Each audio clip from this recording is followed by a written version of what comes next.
Bumps and bruises, I live, I learn. I'm from that city full of yellow cabs and skyscrapers. It's hard to get a start in these parts without paper. Homie, I grew up in hell. A block away from heaven. That corner 15 minutes, it move a 7. Pure snow. Bag it, then watch it go. I can. What up, what up, what up, my people? I'm glad for those who have tuned in on Station Head App Radio. This is a live a live broadcasting show tonight. We're going to talk about Ghost Powerbook 2. And I am your host of tonight's show, Zeke the 5-Foot Freak, one of the co-hosts of The Upper Room with my co-hosts, King Cleve and The Legend. And also Zeke Freaky Tales with my co-host, Miss Mina That Diva. But tonight we're going to get into the 10 episodes of Ghost. And from what my studio director told me, I got to try to get this in 30 minutes. So I'm going to try to do that. You have the right to tune in if you want to. Come on the show, voice your opinions and your statements about some of the shows that we have seen thus far. Before we get into that, I'd like to say Happy New Year's to all of our followers on both our syndicate shows, The Upper Room, as well as Zeke Freaky Tales with Miss Mina That Diva. Happy birthday to all the December babies, as well as the January babies. And I want to give a big shout out to Miss Tariq St, also known as Tasha St. Patrick on Ghost Powerbook 2, as well as Power. She just got engaged, but the person she got engaged to, she didn't reveal his name, but she did get engaged during the Christmas holidays. And with that being said, let's get into the first show of Power. But before we do that, I want to give a big shout out to the creator by the name of Courtney Kemp Agaba. I'll probably pronounce that wrong. And as well as her executive producers, Curtis 50 Cent Jackson, Bart Warnick, Chris Salick, Danielle DeJuice, Geoffrey Thorne, Mark Canton, Shanna Skeen, Michael Raines Jr., Natari Norton as well. But for those who haven't tuned into the Power Show as well as Ghost Power Book 2, Ghost Power Book 2 has 10 episodes. It was the runoff series from Power. It's about the life of the son of Ghost, Mr. Tariq St. Patrick, who's choosing to take the obstacles of his father that comes in his way. Doing so, he's running into a lot of different obstacles that he have to face. Now he's becoming the man of the family. Now he's trying to help his mother, get out of the she is in prison. She's trying to help her get out of prison. And by doing so, he's coming into a lot of obstacles along the way. But episode 1, it was called The Stranger. And basically, it was a brand new game for Tariq. When Tariq meet up, the St. Patrick's, Tasha's on her way to her arraignment, where her lawyer, Miss Tamik Robinson, also known as Angela, O's boss, tells her that self-defense is her only defense. Well, she don't want to have to plead self-defense because she's trying to get out.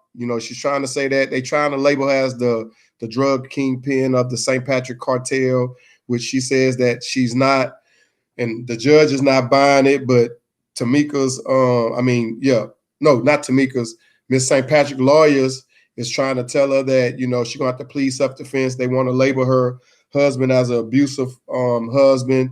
And that's why she killed him, because they think she's the one who killed him.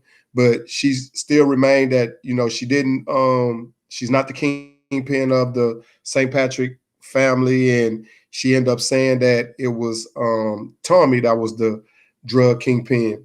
And throughout the show, we never seen Tommy. He never appeared. So they think this guy didn't skip town, don't know where he's at, what he's doing. So she used Tommy as the scapegoat, hoping that he would never appear again. Well, Mr. Tariq shows up to court, to support his mom. And she's looking at him because she knows what happened, what occurred, during his father's death. And he's hoping that she don't say his name. And he told his mother that you can say my name, which she didn't want to do. But throughout the trial, they kept labeling Miss Tasha as the drug kingpin. Her lawyers kept defending her, trying to say that, she's not the drug kingpin. She just fell victim to her abuse. So she had to do the things that Ghost had her to do. Um, Throughout the beginning of the trial in episode 1, The Stranger, she later fires Tamika when the lawyer starts to suspect that Tariq was involved in Ghost's death. Well, with any mother, they're not going to put their child under the bus. So she kept saying, no, it wasn't. No, it wasn't. It was me that did it, but the lawyer didn't believe it. So Tamika advised Tariq to find his mom a legal counsel because she was going to end up firing her attorney. So doing out this here, who doesn't need the truth to win, that's what the lawyer kept telling Miss St. Patrick. So pretty soon he begins a super smooth lawyer by the name of Davis McLean, played by Clifford Method Man Smith, who plays a very good part as an attorney. He's a crooked attorney. He's all about trying to make money. He want to be in front of the spotlight. He loves the fame, and he's going to do anything he can by trying to get Miss Tasha St. Patrick off, as well as if he got to turn her son in, he's willing to do that. Well, Tariq, before he became Tasha's lawyer, he goes to the trial. He sees the guy walking out the court because he wasn't her attorney yet, and he asked him, like, how much will it cost for you to be my mother's attorney? She needed a real good attorney to get off because she did not kill his father. Well, Mr. Davis McLean turned around and told him that, son, you wasted my time. You couldn't even afford me. Tariq was like, what's the price? So he turned around and told him 500K, liquid up front. Davis tell him essentially writing off the team that I don't think you can afford me, which we all know Tariq, taking the role as his father, came up with a business plan, and he ended up coming with the money to play Mr. Davis McLean to represent his mother. Now, throughout this course of all of this, Tariq is made aware of the terms, what he had to do, to come up with the money. And you have to remember, if you was watching the Ghost, the previous show, Tariq had a will set up. If he's graduated, he got this lump sum of money. So Tariq went to his attorney trying to get the money, but the attorney wouldn't budge because he was like, this is what your father wanted. You can't touch the money unless you graduate from college. So he's going on to school. He had got roomed and board with one of the top stars of basketball by the name of Ezekiel. Ezekiel was related to the Tejada family. I think I pronounced that right. The Tejada pronounced that right. To the Tejada family, which was another big drug cartel, which was ran by Miss Tejada, who is Miss Mary J. Blige. Yeah. So throughout all of this, he had to tutor this guy, and part of the deal be from I think the guy named, the lawyer name was Einstein. No, Simon Stern. And Simon Stern was like, look, you have to keep this kid eligible. And if you keep him eligible, this is part of the terms of the agreement of getting your money. So Tariq started doing this kid's paper, making sure he's eligible. Some of the things that goes on in colleges now, making sure that he's eligible. He tutored him, did his paperwork, whatever the case may be, to keep him eligible and keep him in range of graduating. And he was a high prospect to going into the draft. So Simon Stern put this pressure on him, which Tariq ended up finding out who was Simon Stern's husband, which they are a gay couple. So Tariq started dealing with him on trying to get money up front so he could start pushing his drug business throughout the college that they was attending, which was Stanfield University. So throughout this course, Tariq was doing that, talking to Mr. Simon Stern's husband. He was convincing him that, yeah, your husband is a powerful man, but you don't have no say so on what can be done, how the money could be moved. So just like relationships, he had to prove a point that, hey, I do have power. I do have say so. So he started working with Tariq, fronting him money, the money that he was fronting, so he can use to start pushing drugs throughout Steinfield University. Then we go on to episode 2, exceeding expectations. So Tariq, from episode 1, the stranger, he had to come up with all his money for his mother's lawyer. So Tariq was dead wrong in some of the things that he did. The hours of the show starts off with not a great note for Tasha when she meets her new lawyer, which is David McLean. And David McLean is the guy that Tariq seen walking out. He was a high-priced lawyer that he always seen on television. His winning percentage in court was very high, so he knew to have this guy to get his mother out of prison.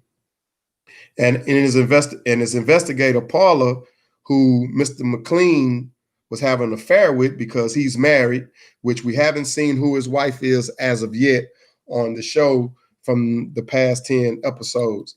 Well, Paula was his assistant attorney, which again, they was having an affair. And she kept saying, like, Tariq is a good kid. This is a kid that have ambitions of trying to get his mother off. Why you won't give him a chance? Which Mr. McLean, like I say, he's all about the money. And he was like, unless the kid bring me $500K, we can't even talk.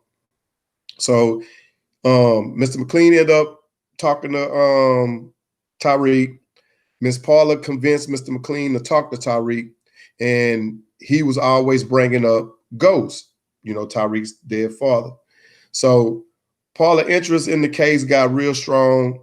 Then she knew the feds was involved, could never prove that Miss Tasha St. Patrick killed Ghost, so they had a very strong case of end up getting Miss Tasha St. Patrick off.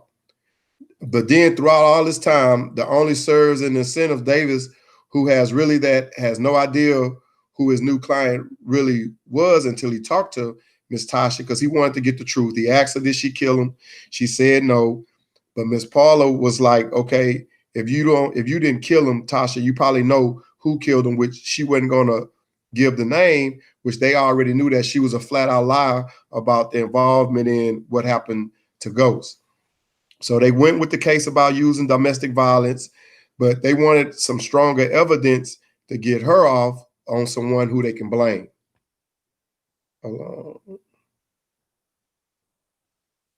Got a caller that's trying to come in and see if we can get her in. She's a repeated guest on our show.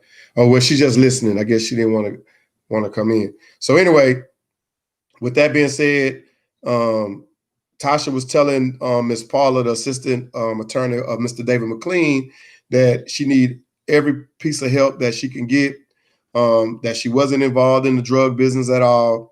And then she said, she ended up telling her, I may have set up a few accounts, but she didn't have any involvement, in the drug scheme. Later, Paula counsels Davis to walk away from the super shady case, but Davis didn't want to do that because he knew the money that was involved, the $500K retainer and liquid funds that he knew he was going to get up front. And only thing he had to do was prove that Miss Tasha St. Patrick was not guilty. Then we go on to episode 3, Play the Game, which Tariq did real well. He played the game well. He knew how to manipulate people. He knew how to maneuver.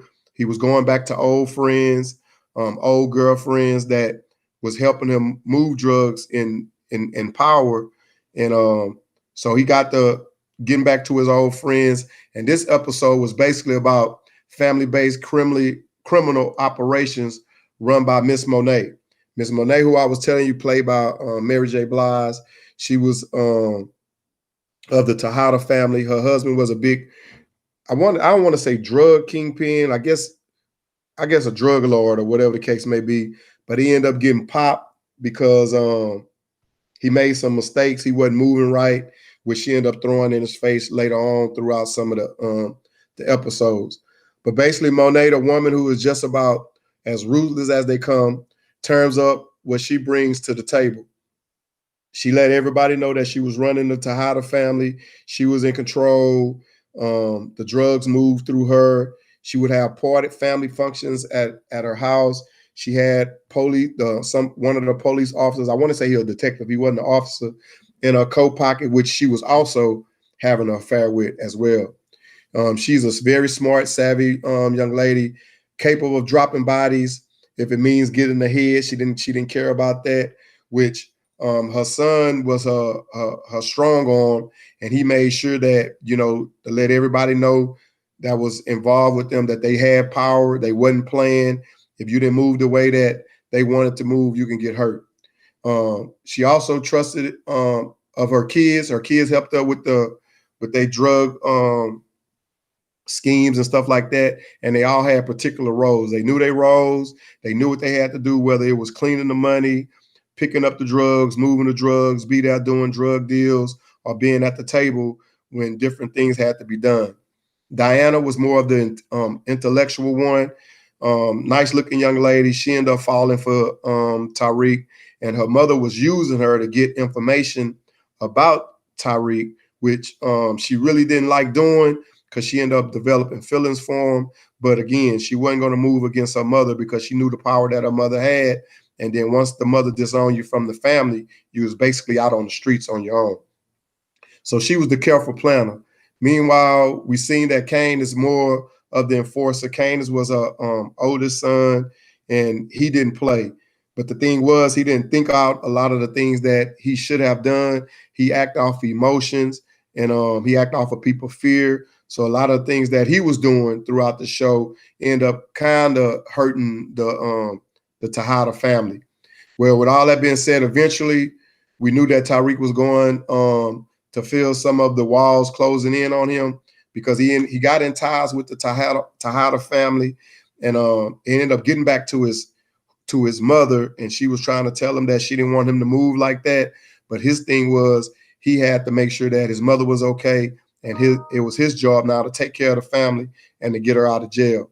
All things considered, how could he not, help his mom? That's his mom. A lot of people do anything for their mothers, but he was getting himself in a bind, and every time he closed one gap, a bigger hole developed. He's someone who has been thrown in almost impossible spots because of everything that is going on around him. Tariq always managed to get out, but every time he get out, another complication comes up that he's trying to find his way to get out of. He not only delivered good grades to get his inheritance, he worked hard in school, but he showed up to class late a lot of times, which kind of the professors them used against him. But he always made sure he did what he had to do to get his grades because he wanted to graduate early. That was one of the things too. If he graduated early, he get the inheritance, and then him and his family probably can go on and move a happy life. But everything that looked good, not good, and didn't work out like that for him through the first beginning part of the show. So he ended up paying Davis McLaren to represent his mother.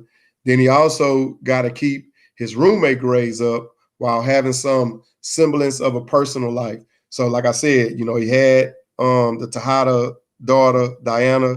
She was liking him. Then there was another female that he used to mess with. She was liking him, so he was trying to juggle that. Then there was females on the campus that was digging him. One of them that was in his class, she ended up liking this rich. She was from a rich family. She liked the rich guy, but she didn't want to be with the rich guy because she more like Tariq. So that wasn't working out. But Tariq wasn't hurting for anything because he had three of them lined up. But it was just the Diana from the Tejada family who he really was cutting for. Then we get on to episode 4, The Prince. Tariq really inherited Ghost's business sense. And again, Tariq always was smart. If you watch the Power episode, he already knew how to manipulate. He knew how to maneuver everything that he was learning from his father. But again, in Power, you see he ended up getting him in trouble, which was leading up him meeting up with Kanan, and then Kanan turning him against the family. And then this kind of happened also in Powerbook 2 Ghost, but he wasn't turning against his family. He was just making some bad decisions. But the decision he felt that was the best decisions was to try to help his family, but he kept finding himself getting himself in the jam. But then again, intelligence has never been Tariq's problem. As I said before, he's a smart kid, but he's impulsive and emotional, and his tendencies to think he knows best has constantly gotten him into trouble. So, again, he take care of his family. He want his sister to be okay. He want his grandmother to be okay. But sometimes he would lie and say that he was doing things for his mother when he was actually doing it for him. Then you know how lawyers are law enforcement to come in and say, hey, why don't you just tell me the truth? You tell me the truth, maybe I can help you. So he wouldn't tell the truth. He'll give him a little bit of the truth. We're giving him a lie, which he always had to try to cover up that lie to try to protect his mom and his family. And as you know, they always say one lie leads to another, and you got to try to cover up that lie from the lie that you previously made. So in the past, his parents wasn't always there because, you know, Tasha and Ghost always was going at it. You know, Ghost had an affair. She was trying to keep her relationships together by, you know, biting the bullet. But, you know, that didn't happen because, you know, with Angela, she ended up getting killed, who was the DA in Ghost. Whether he wanted their help or not, you know, Tariq listened. He took some of their advice, but he always did his own thing. He's solely on his own now because, you know, his mother in jail. His dad is allegedly dead. Tommy is gone. Nobody can find him. That was like his uncle. So in Powerbook 2, Ghost Season 1, Episode 4 continue to show Tariq navigating his new normal and trying to do whatever it took to get money and help his mother.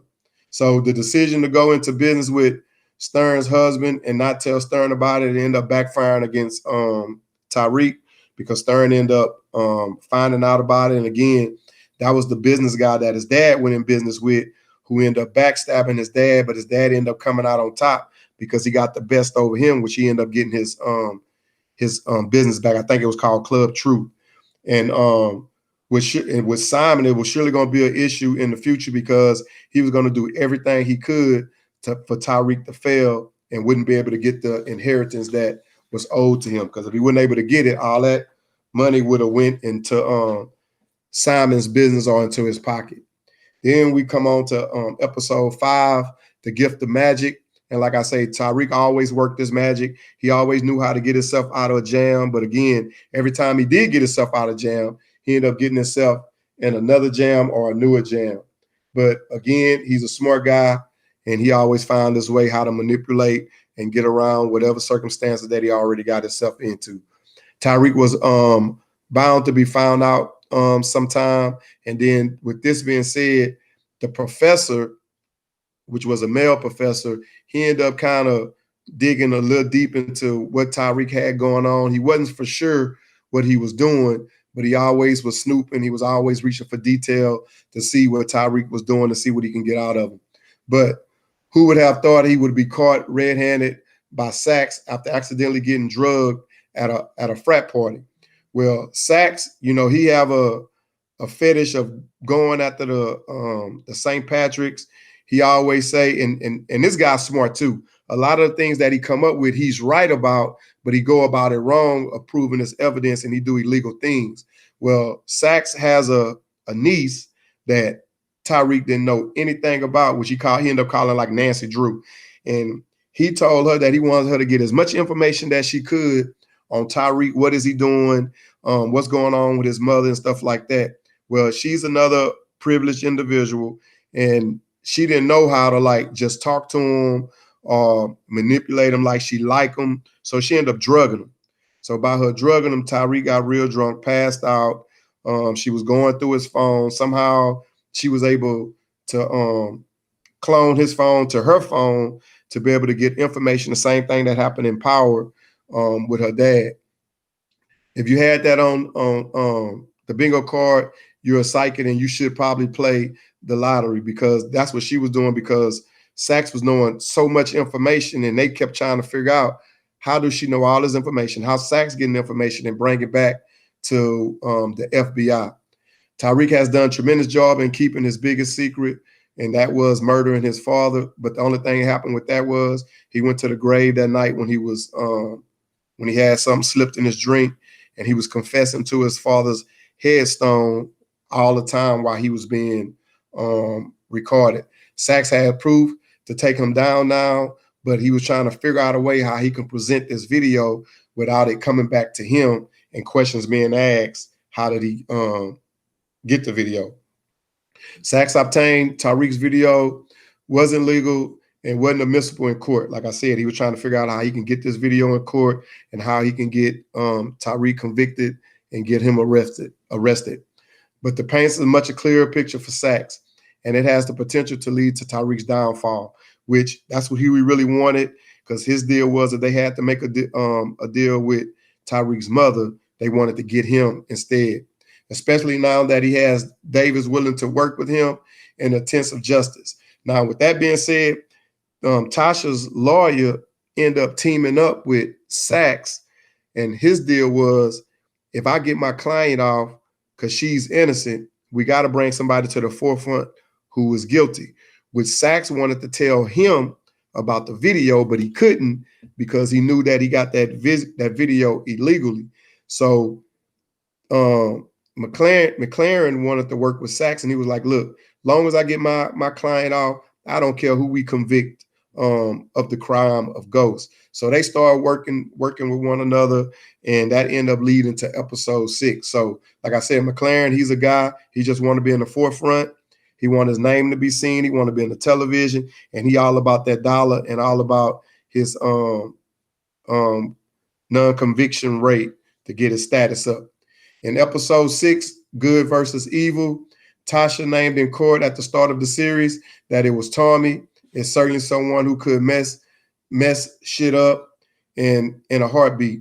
And you know, Tommy, he was very impulsive. And if you remember in Power, Ghost used to always try to tell him to chill. You know, let's think things out. You can't always react, because if you react, that's gonna get us caught up.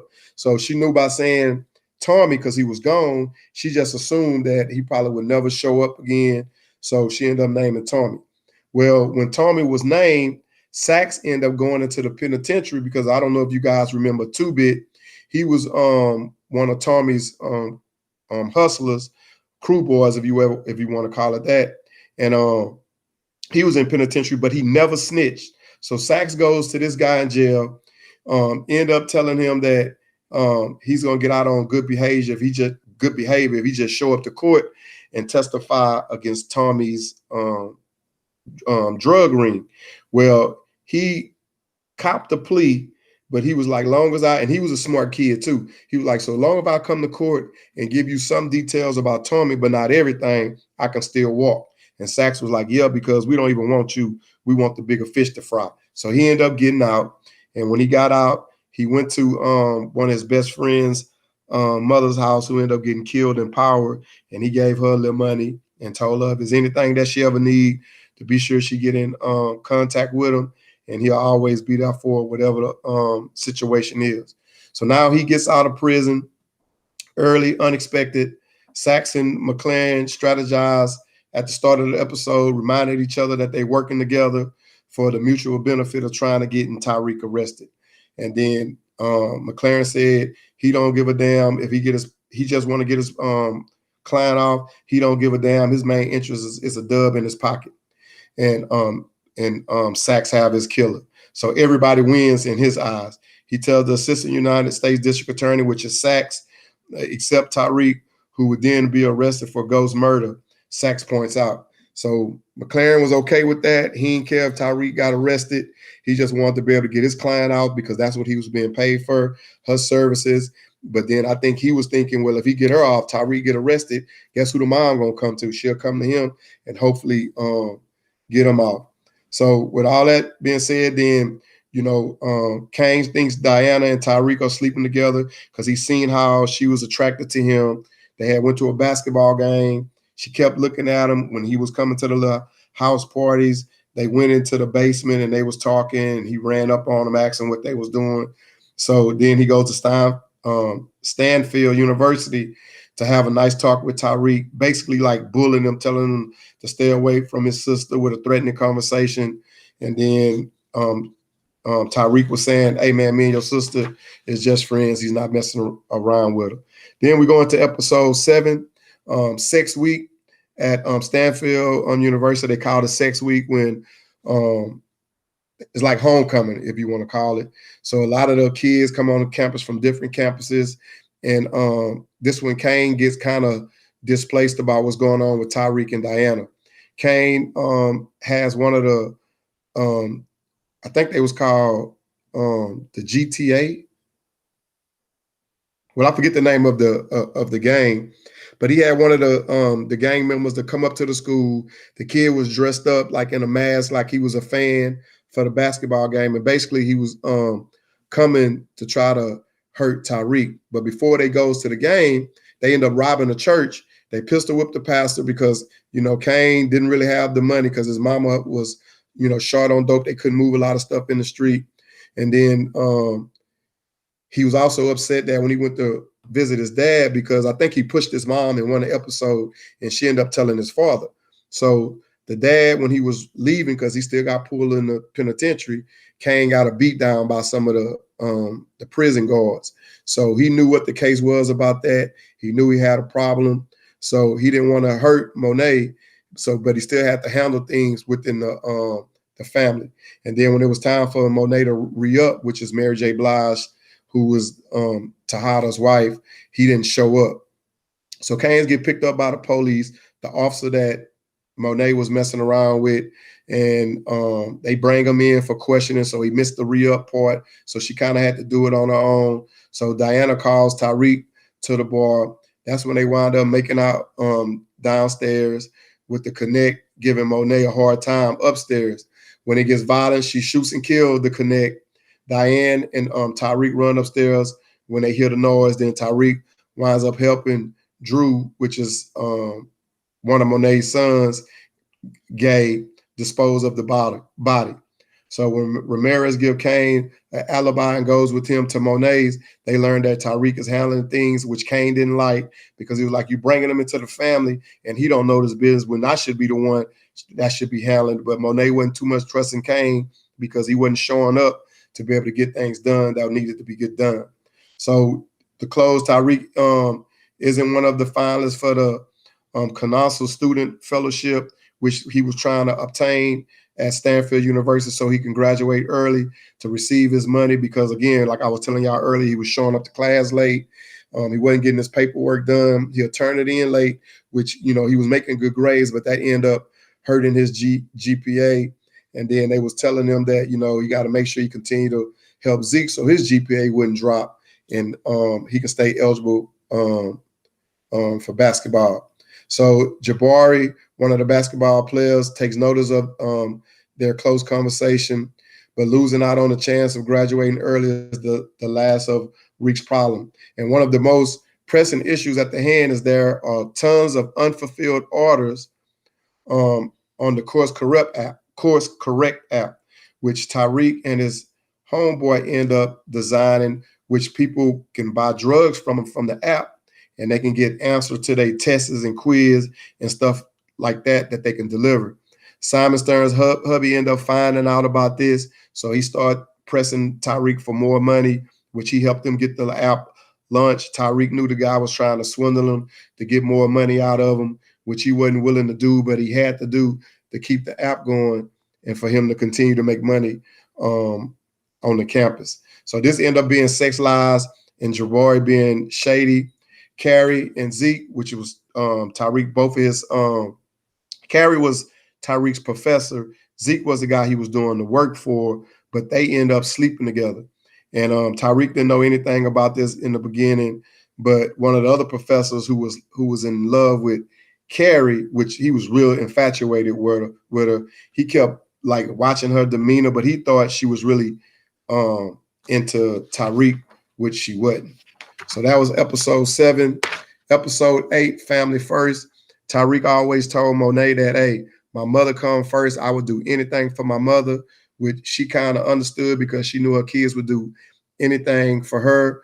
But this when 2-Bit shows up at Stanfield campus in the weeks of the Powerbook 2 goes, and he told Tariq that his father owed him money and Tariq had to pay him. So now Tariq not only had to pay Monet for drugs, he also had to pay 2-Bit for whatever he owed his dad. And 2-Bit ended up killing the guy that came to the basketball game that was trying to hurt Tariq. And Tariq ended up having to owe 2-Bit more money for the killing, for 2-Bit helping saving his life by killing the guy. So that kind of happened in episode 8. And the guy, he was from the GTGs. That's what they was called. GTGs. Le Guap was the forerunner of them. Kane ended up killing some of the crew members of that gang because after a party, the guys went out. Zeke, who was the big time basketball player, the GTGs pulled a gun on his knee, acting like they was going to shoot him. Drew, who was the gay brother, ended up whooping their ass, taking the gun, and Zeke was like, Drew, don't do it, and he stopped. So then that led up to getting back to Monet. Drew was Zeke was the breadwinner of the family. They knew he was going to go in the draft, so they couldn't let anything happen to him. Then episode 9, the monster. I guess they was calling the monster more of Tariq now, because he was showing like his side, and that he ain't scared to kill and stuff like that. So that kind of end up following him on throughout the movie. And like they was calling him Frankenstein too, but I think that was more of a joke. So Tariq ended up hiring Tamika, who used to be his mother's attorney, and at the time when she was coming out of court, because she told him that they was about to come after him. So she asked him for $1, so he ended up retaining her for $1, which she ended up becoming his attorney throughout the show. And then in the last series 10, it was called Heart of Darkness. And I don't know if this is the last show, but this was the last series. But it was a little past the holidays, but Tommy ended up appearing. And I guess he got whiff of Tasha, ended up using his name in court. He ended up going by Monet's, trying to shoot Tasha and kill her. It didn't happen that way. He ended up seeing Tariq, telling Tariq, don't call me uncle no more. I'm not your uncle. Your mother turned into a rat. And if anybody know the streets, it should be her. And she know what happens to rats. Tommy ended up telling Tariq at the time, I promise your dad I never would kill you, but that don't mean that I won't kill Tasha. And I'm going to keep hunting for her until I can. So Tariq was like, I can't let you kill my mom. He said, I have a scheme where we can all get off of this and profit for him. At that time, Tommy said, you got 2 minutes to explain, which Tariq ended up doing. So Tasha was under federal protection. She ended up getting out of prison, but they wanted her to set up Tommy, which, she was helping him. But what happened was Tariq already had a scheme set in place with his mom and Tommy to make it seem like Tommy ended up getting killed in a car wreck where his car blew up. So Tariq was supposed to meet his mom at the grave where his sister and his dad was buried at. And she was there, and he was telling her that she has to go or whatever the case. So the feds came up there and talking about, we just got notice that somebody was trying to kill you, like a tip. They got a tip. So they end up taking her off. Tommy ended up appearing, he ended up choking Tariq, telling him that he should kill him. But this time Monet had showed up, because Tariq ended up calling her, telling her that he need a big favor from her, which the favor was she showed up to the graveyard. She pulled a gun on Tommy, with Tommy saying, who the fuck would pull a gun on me of all people? And turned around and he seen Monet, and he was like, you better kill me. She was like, no, I don't have to kill you now. But if you keep pressing, it can be done. So Tommy ended up leaving. Before he left, he said, he told Tariq, he was like, nephew, go get my gun. And Tariq jumped in front of the gun, telling Monet not to kill Tommy. She didn't give him the gun. Tommy ended up leaving. So that was the kind of ending part of that episode. So now we will see with Powerbook 3 coming out. I don't know when that show should launch, but it's Powerbook 3, The Rise of Kanan. I'm assuming that they're going to be telling about how Kanan probably grew up with Ghost, how he got into the game, how him and Ghost became friends, and then goes into that series. So I don't know how that's going to lead up to Power or to Powerbook, Ghost Powerbook 2, but we'll wait and see. And that's my show. I am Zeke, the 5-foot freak, one of the co-hosts of Zeke Freaky Tales with Miss Mina That Diva, as well as the Upper Room with King Cleve and the legend that is. And I hope y'all tune into our show next week. We should be back on the air. That's Zeke Freaky Tales. And continue to follow us. I hope we continue to get y'all to support us. And that's it for the night. I'm out.